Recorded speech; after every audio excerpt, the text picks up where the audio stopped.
Petit confiné, bonjour. L'objectif que l'on se fixe aujourd'hui, c'est mettre en forme un texte de théâtre.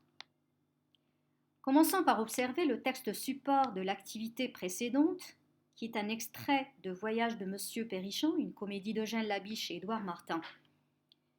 À ce niveau, il faut que vous soyez capable d'identifier et de distinguer les différents éléments qui composent un dialogue de théâtre.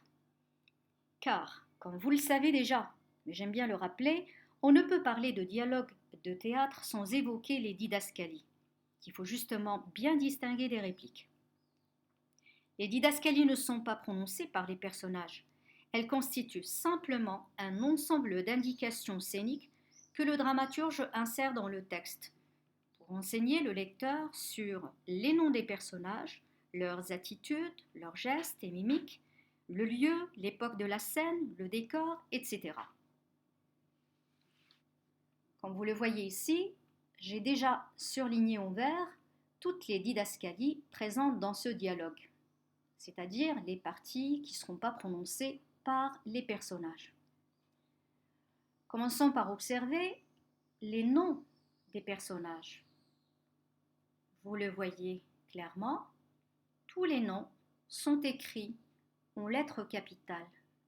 Il n'y a ni guillemets, ni tirés au changement d'interlocuteur, ni de points. Pour les autres didascalies, vous les voyez bien, elles sont écrites en caractères italiques et pour certaines, elles sont mises entre parenthèses. Par exemple, la didascalie sèchement. Elle vient nous montrer que Majorin va s'exprimer de manière sèche. Donc, j'insère ces didascalies juste après le nom du personnage, précédé d'une virgule, suivi d'un point pour finir la didascalie, ensuite un tiret pour commencer la réplique. Même chose ici, l'employé s'adresse uniquement à Perrichon. Donc la didascalie à Perrichon, nous l'insérons juste après le nom du personnage, précédé d'une virgule, suivi d'un point pour finir la didascalie. Ensuite vient le tiret pour commencer la réplique.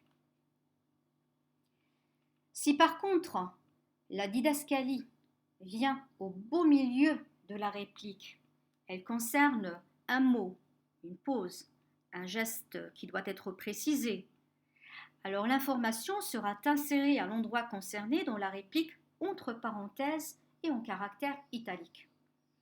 Par exemple, la didascalie à part vient au milieu de la réplique pour nous montrer que ce qui suit est un aparté, il est adressé uniquement au public.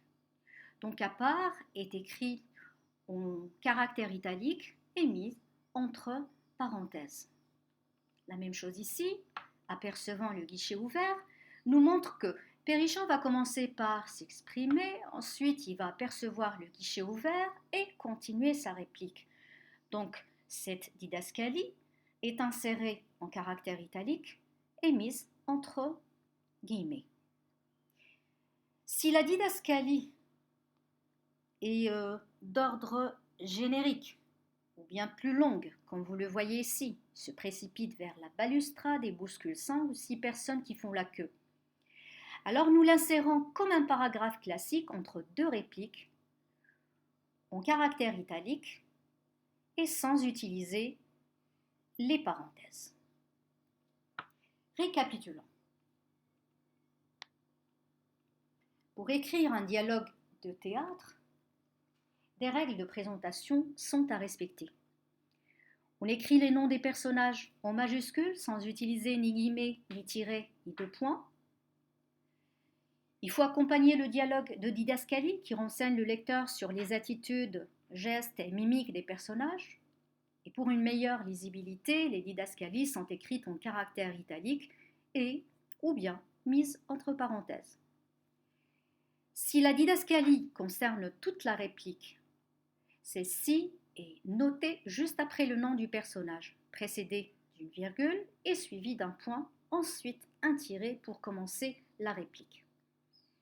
Si la didascalie est plus longue ou d'ordre générique, elle s'insère entre deux répliques, comme un paragraphe classique, en italique et sans parenthèse.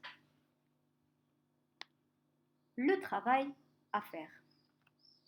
Vous allez commencer par lire cet extrait de Poil de carotte qui a fait l'objet de la séquence précédente.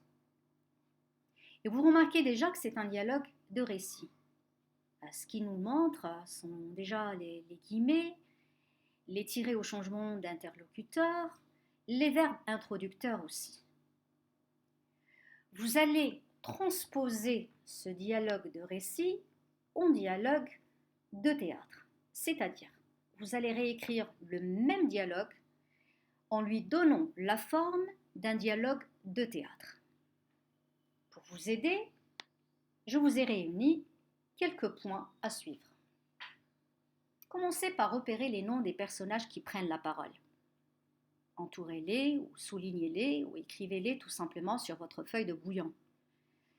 Puis distinguez les répliques, ce qui est dit par les personnages, et les didascalies, ce qui n'est pas prononcé par les personnages.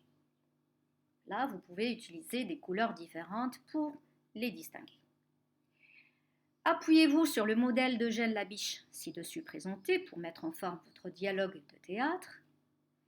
Puis, pour une meilleure lisibilité, écrivez les didascalies en vert pour bien les distinguer des répliques. Et là, je vous dis à vos stylos, en me tenant à votre disposition pour toute éventuelle question, je vous dis à très bientôt et prenez bien soin de vous.